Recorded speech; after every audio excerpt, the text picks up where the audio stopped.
कौन में हरारू अपने शराबी मरे से परेशान भी हाले के लइका भइल बा ई 2 शीशी लगा के चलल भुला गइल कि मेहरारू बहन हाले के सौरी में बिया जाके लगल वही केवाड़ी पर पीठे बेचारी सौरी वाली घर में मेहरारू एकदम गुस्सा में लाल कहे कि आ गिला नरगज्जा चढ़ा के आवा आवा आवा आज तो के हम खिया दी परेशान बिया कह दिया का कहलस बनिता बहनो छोड़लो न बहयन खिचल बबुआ आचरा के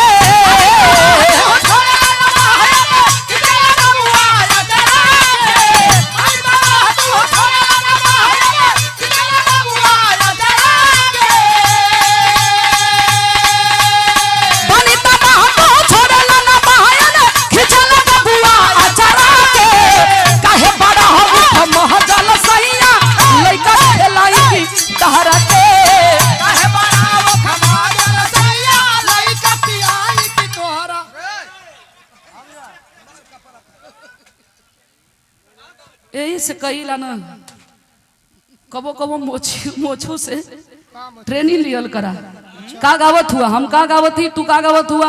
गावत तौने गावत है का हम गवले ही काहे बड़ा उखमजल से लइका पियाई की तोहरा की ए भैया इनको मैकिया कैसन बोलत हो ए लेवेसी बोलबो नहीं करी पैसा ना देहलन करके ना दीनानाथ यादव पूर्व प्रधान सकरा पार से 100 रुपया पुरस्कार बहुत बहुत आपके प्रणाम से भैया लोगों के प्रणाम बस साफ साफ बोलल करा साफ मैकिया करना ही बोलत कहे बनिता बहनो छोड़लो न बहयन खिचल बबुआ आचरा के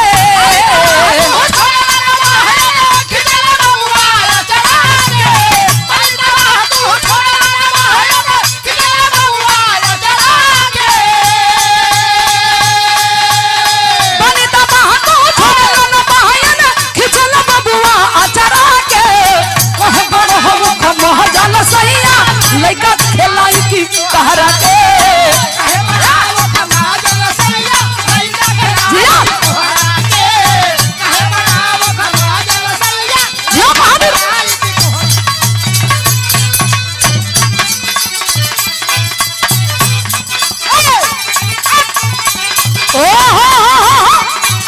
जिया जिया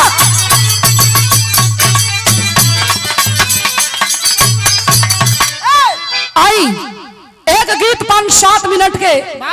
इधर से हो जा एक बाद उधर से भी शुरुआत हो जाई दोनों कलाकार छोटा छोटा गीत आपके बीच में सुनैयन आप लोगों के भी पड़ता रही पोसाई रही और चूंकि बहुत विलंब हो गई कार्यक्रम शुरू करे में हमन के 10:30-11 के बीच में यहाँ आगे नहीं जा कुछ सेटिंग में कुछ बुक अतिथि आ गई तो हम चाहते कि एक छोटा सा गीत गा के एक बाद उधर नंबर दे दी एक गीत में आप लोगों बतावेला जहां न पहुंचा रवि वहां पहुंचा कभी तनी आई मास्टर ये गीत कैसन बा